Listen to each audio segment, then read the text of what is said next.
Good morning students. Class 6 Hindi part 3 छोटा Hindustan Mauritius, page number 12।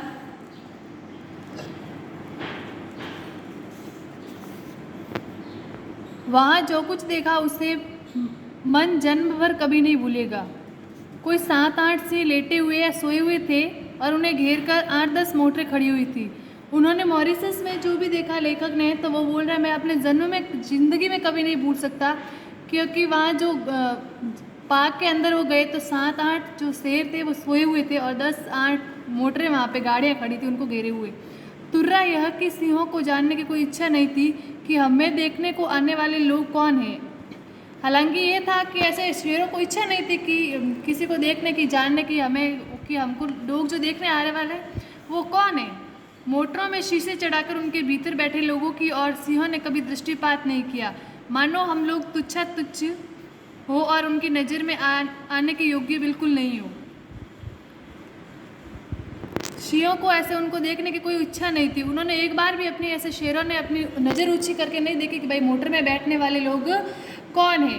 मानो उनको ऐसे लग रहा हो कि हम छोटे से छोटे लोग हैं, उनकी नज़र में कुछ भी नहीं है। शेर की नज़र में वो लोग कुछ भी नहीं है। तुच्छ का मतलब होता है छोटे से छोटा, या नीचे से नीचे लोग हैं जो उनके लिए बिल्कुल भी कोई मायने नहीं रखते। हम लोग वहाँ आधा घंटा ठहरे होंगे। इसी बीच एक सिंह ने उठकर जबाई ली, दूसरे ने देह को ताना, तीसरे ने सोई हुई सिंह की देह चाटी, मगर हमारी और किसी भी सिंह ने नज़र नहीं उठाई। हम लोग पेड़ पौधों और खरपतवार से भी बदतर समझे गए। आधे घंटे तक लेखक और उनके मित्र वहाँ पर रुके। इसी बीच एक सिंह ने जो क्या है जबाई ली, मतलब ऐसे अंगड़ाई ली और देह को ताना, शरीर को ऐसे ताना। तीसरे ने सिंह या जो शेरनिया पास में बैठी हुई थी उनको ऐसे ऐसे चाटे, मगर किसी ने भी उनकी तरफ नहीं देखा। मतलब उनको ऐसे लगा लेखक को कि हम तो भाई वह घास फूस है ना, उससे भी गए गुजरे हैं, जो ये शेर हमारी तरफ नहीं देख रहे। इतने में कोई मील भर दूरी पर हिरणों का एक झुंड दिखाई पड़ा। थोड़ी देर बाद आगे देखा तो वहाँ हिरणों का एक झुंड दिखाई दिया, जिनके बीच एक जिराफ पड़ा था। अब 2 जवान सिंह उठे और चल दिए। उनके बीच में, हिरणों के बीच में एक जिराफ खड़ा था। फिर 2 जवान से ऐसे शेर उठे और उनके बीच में चल दिए। एक तो थोड़ा सा आगे बढ़कर एक जगह बैठ गया, लेकिन दूसरा घास के बीच छिपता हुआ मोर्चे पर आगे बढ़ने लगा। एक शेर जो है थोड़ा आगे बढ़ा और फिर बैठ गया, लेकिन दूसरा शेर जो है घास की तरफ छिपता हुआ मोर्चे की तरफ, मतलब अपने लक्ष्य की तरफ आगे गया। हिरणों के झुंड ने ताड़ लिया कि उन पर सिंहों की नज़र पड़ रही है।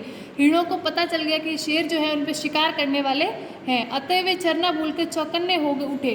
वे फिर अपना चरना छोड़ गए और वे चौकन्ने यानी छिपने के लिए, भागने के लिए जगह ढूंढने लगे। फिर ऐसा हुआ कि झुंड से छूटकर कुछ हिरण एक तरफ को भाग निकले, मगर बाकी जहाँ के तहाँ खड़े रहे। कुछ ऐसा हुआ आधे हिरण तो एक तरफ भागे और बाकी जो हिरण थे एक ही जगह पर खड़े रहे। इच्छा तो यह थी कि हम लोग देर तक रुके और यह देखें क्या होता है। उनकी इच्छा ये थी कि हम देर तक रुके और देखते हैं कि फिर इन हिरणों के साथ शेर क्या करते हैं। किंतु समय 6 से ऊपर हो रहा था और 7 बजे तक नेशनल पार्क बंद हो जाता है। समय जो है 6 बज चुके थे और 7 बजे नेशनल पार्क वहाँ का बंद हो जाता है। फिर यह भी बात थी कि शिकार तो सिंह सूर्यास्त के बाद किया करते हैं। शिकार वे झुंड में नहीं करते, बल्कि उस जानवर का करते हैं जो भागते हुए झुंड से पिछड़ जाता है। हालांकि उनको पता था कि शेर जो है सूर्यास्त के बाद जो है शिकार करते, और झुंड में वे कभी शिकार नहीं करते, बल्कि उस जानवर का शिकार करते हैं जो कि झुंड से भागते हुए एक पीछे पिछड़ जाता है। अब यह बात समझ में आई कि हिरण भागने को निरापद नहीं समझकर एक गोल में क्यों खड़े थे। अब लेखक को यह बात समझ में आई कि आधे हिरण जो है भाग गए थे, बाकी वाले जो हिरण है वो झुंड में क्यों खड़े थे। नैरोबी से मॉरिशस तक हम BOAC के विमान में उड़े। एक विमान है जिसका नाम है BOAC। मॉरिशस तक, वो नैरोबी से मॉरिशस तक उस विमान में गए। यह विमान नैरोबी से 4 बजे शाम को उड़ा और 5 घंटे की निरंतर उड़ान के बाद जब वह मॉरिशस पहुंचा तब वहां रात के लगभग 10 बज रहे थे। 4 बजे से शाम को उड़ा और 5 घंटे में वहाँ पर पहुँच गया। तब तक रात को 10 बज चुके थे। रात थी, अंधेरा था, पानी बरस रहा था, मगर तब भी हमारे स्वागत में काफ़ी लोग खड़े थे। हवाई अड्डे के स्वागत का सामान देखकर यह भाग जगह बिना नहीं रह गया कि हम जहाँ जाएँ वहाँ छोटे पैमाने पर भारत ही है। काफ़ी रात थी, लेकिन वहाँ भी लेखक का खूब स्वागत किया गया। उनको वहाँ ऐसा लगा कि वहाँ पे भी एक भारतीय है, भारत का छोटे पैमाने पर वह भारतीय है। मॉरिशस की तरह हम भारत में भी भारतीय संस्कृति को अक्षुण्य बनाए रखें, हम अपनी संस्कृति का ध्यान रखें और उसे इसी तरह बरकरार रखें। ये कहानी किसकी है? श्री रामधारी सिंह दिनकर की। ओके, यह हमारा लेसन यहीं पे समाप्त हुआ। Thank you.